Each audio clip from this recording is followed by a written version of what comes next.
Welcome back, dear viewers. You're still watching The Breakfast Show live on Nile TV International. It's now time for a second topic of discussion for today. And as we noted in our introduction, we're going to be talking about the experience of the Sinai Mountains, which is like no other, of course. St. Catherine is a jewel located between the South Sinai Peninsula and the edge of the Al-Tur Mountains, and at the foot of high Sinai Mountains, a World Heritage Site as deemed by the UNESCO. And to shed more light on this topic, we're most delighted to be joined over the phone by Mr. Simon El Sayegh, tour guide. A very good morning, Mr. Simon, and thank you so much for joining us.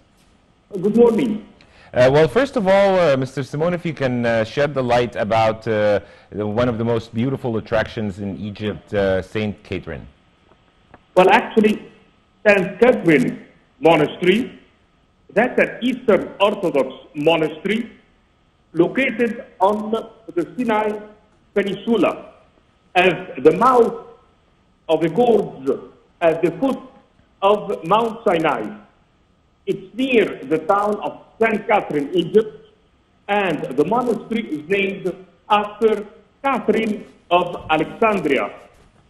That monastery is controlled by the Autonomous Church of Sinai, part of the wider Greek Orthodox Church, and is a UNESCO World Heritage Site. The St. Catherine Monastery is located in the shadow of a group of three mountains, Ras Kuf Satah, which is possibly Mount Horeb, that's 1 kilometer to the west. Then we have the Jabal Musa, and we have the biblical Mount Sinai. It has been built in the year 548 and 565. The monastery is one of the oldest working Christian monasteries in the world. This site contains the world's oldest functionally operating library, possessing many unique books such as the Codex Sinaiticus until 1859, of which recently new folios have come to light, including the Syriac Sinaiticus. During Catherine's imprisonment, more than 200 people came to see her, including Maxentius' wife Valeria Maximilia, all converted to Christianity and were subsequently martyred. The Syriac emperor condemned Catherine to death on a stick-breaking wheel, but at her touch, in fact, it shattered, and Maxentius ordered her to be beheaded. Catherine herself ordered the execution to commence, and a milk-like substance rather than blood flowed from her. In fact, that monastery is one of the oldest record lights of Mount Sinai that came from the travel journal written in Latin by the pilgrim woman named Egeria. The monastery was built by order of Emperor Justinian, who was at the year 527-565, enclosing the chapel of the Burning Bush, also known as St. Helen's Chapel, ordered to be built by Empress Consort Helena, mother of Constantine the Great, at the site where Moses is supposed to have seen the burning bush. The living bush on the ground is purportedly to one seen by Moses. Structurally, the monastery King Paul's Trust is the oldest known surviving roof structure in the world. This site is sacred to Christianity, Islam, and Judaism.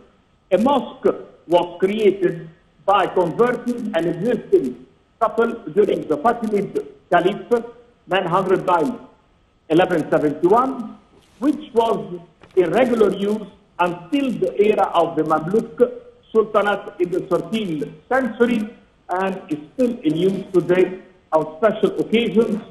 During the Ottoman Empire, the mosque was in desolate condition. It was restored in the early 20th century. And we have to know that during the 7th century, the isolated Christian anchorage of the Sinai were eliminated. Only the fortified monastery remained. The monastery is still surrounded by the massive fortification that has been preserved and preserved the monastery until the 20th century. Also, access was through a door high in the outer walls from the time of the First Crusade. The presence of crusaders in the Sinai until 1270 poured in the interest of European Christians and increased the number of intrepid pilgrims who visited the monastery.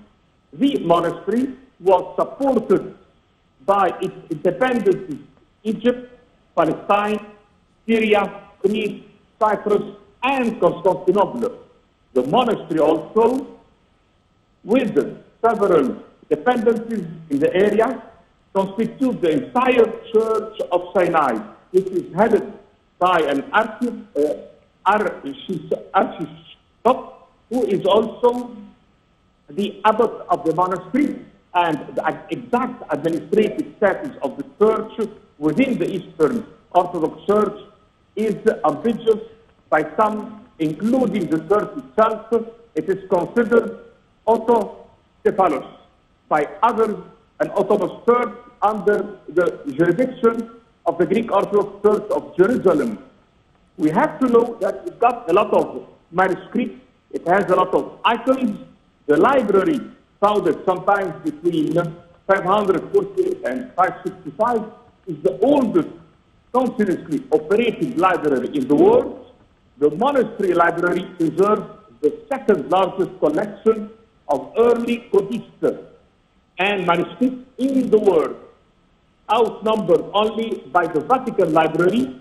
It contains Greek, Christian, Palestinian, Aramaic, Syriac, Gregorian, Arabic, Ethiopian, Latin, Armenian, Slovakian Church, Caucasian, Albanian.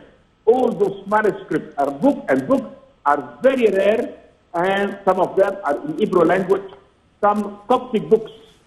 We have to know that at the year 1844, Constantine has visited the monastery for research and discovered the Codex Sinaiticus, dating from the 4th century. At the time, the oldest, almost completely preserved manuscript of the Bible. The finding 1859 left the monastery for Russia, and in circumstances that has been long disputed, but in 2003, Russian scholars discovered the donation act for the manuscript signed by the Council of Cairo. And we have to know also that we have a lot of work in the monastery, and the codex later that has been sold to Stalin in 1933 to the British Museum now is in the British Library, London, where it is on public display. And we have also at 1892, Mr. Lewis discovered an old Syriac Sinaiticus, a gospel that we call the palimpsest manuscript in St. Catherine Monastery. It was in the library, and it's always, let's say, the most welcome by students. The monastery got a copy of many other original documents, and since 2011, there is a team of emerging scientists and experienced scholars that are in the decipherment of the palimpsest manuscript. They are from the US and Europe, and they have photographed and digitalized and studied the library collection. And you have to know that there is a lot of others willing to come and study, and since 2018, more than, let's say, over 160 palimpsests that were identified. It's really a work of art, and the complex houses are over there irreplaceable works of art. There is mosaic, there is the best collection of early items in the world, there is liturgical objects, there is calices, reliefs, church buildings. The large icons collection begins with a few dating to the 5th century and the 6th century, which are unique survivals. Yes, indeed, yep. Mr. Simon El Sayegh, tour guide, thank you so much for your extensive and elaborate input on one of the most beautiful attractions in Egypt, St. Catherine. And dear viewers, by this we wrap up today's episode of The Breakfast Show. Just a quick recap of what we discussed. We talked about youth empowerment, of course, and we talked about St. Catherine announced as a World Heritage Site by the UNESCO. Dear viewers, you're in the company of myself, Karim Gamal-Din, and my dear colleague Dina Hussein. Until we meet again, this is goodbye.